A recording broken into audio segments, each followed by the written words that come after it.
Hi parents, I wanted to record this video to explain to you what the Expanding Expression Tool or the EET program is. It is something that I use almost every single day in therapy with so many of my students. And if your child has a goal that talks about defining vocabulary items with categories, functions, and attributes, or defining a vocabulary item with the 7 parts of a definition, I use this program with them. So I wanted to kind of give you an overview of what that program actually is. Unfortunately, I don't have the actual program with me as it's at school, but I want to kind of give you the rundown of it. The kids should know this, but if they get stuck, sometimes prompting can help. My idea for today is to kind of show you what EET is, teach you the song or give you a model of the song, again, even though the kids could probably tell you what it is, and then also just kind of give you an example. So I'll just jump it right into, this is just a quick personally made graphic organizer that I did just to kind of show you this. There are so many different options out there on the internet that you could use, or you can just make something similar like this, or just verbally prompt them. So when we talk about the definition, the very first one is green group. So that's the category. What group does it belong to? A dolphin would be an animal. A school bus would be a vehicle. A spoon would be a utensil. Scissors would be a school supply, things like that. Blue is next. Blue do. That's the function of an object. So what does it do, or what do we do with it? We can say a school bus takes students from and to and from school. A spoon, we use a spoon to scoop food.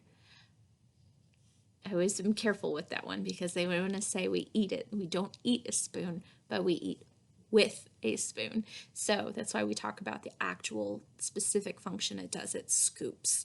The next one is the eyeball. That's a terrible picture. I'm sorry. I was using too fat of a marker.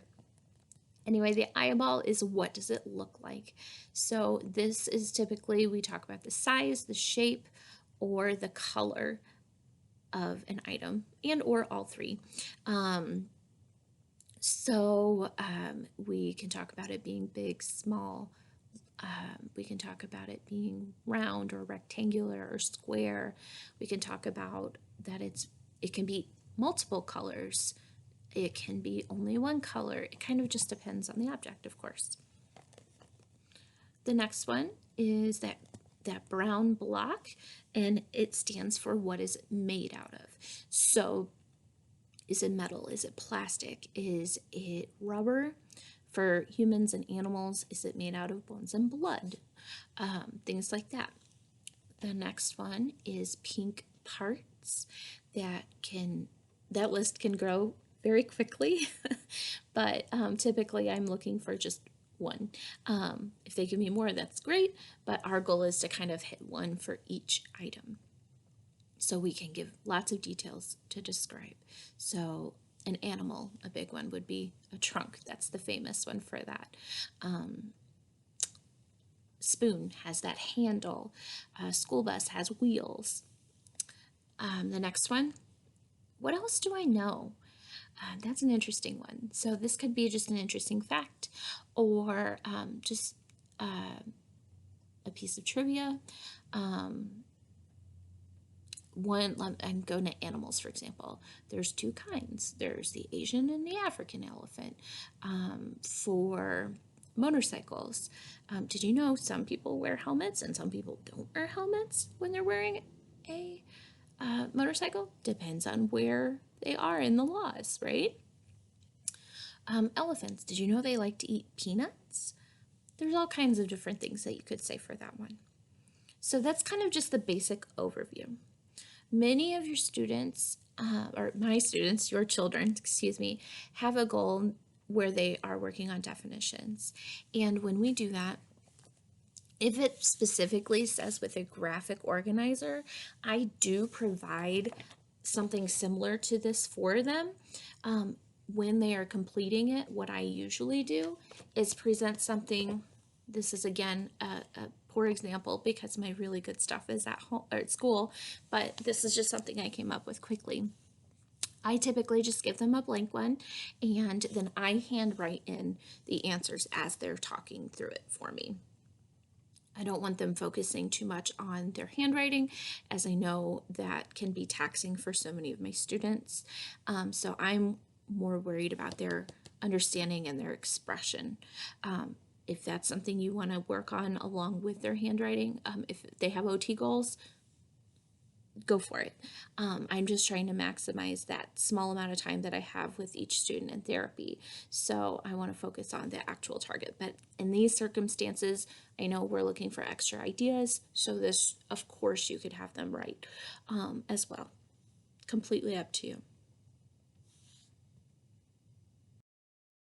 So what we could also do, I'm just going to kind of give you an example of this song.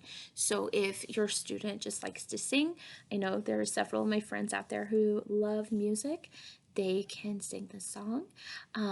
It also comes with movements. Not all of my students can do those movements, and that's okay. Sometimes, though, it helps them. So if they need a review, you're welcome to show them this part.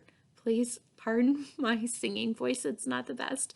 But your child's voices are beautiful, and I would love for them to sing this song for you. Okay, so when we review, this is what we do. Here's green. Green group, blue do. What does it look like?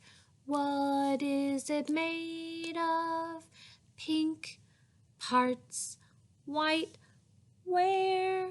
What else do I know?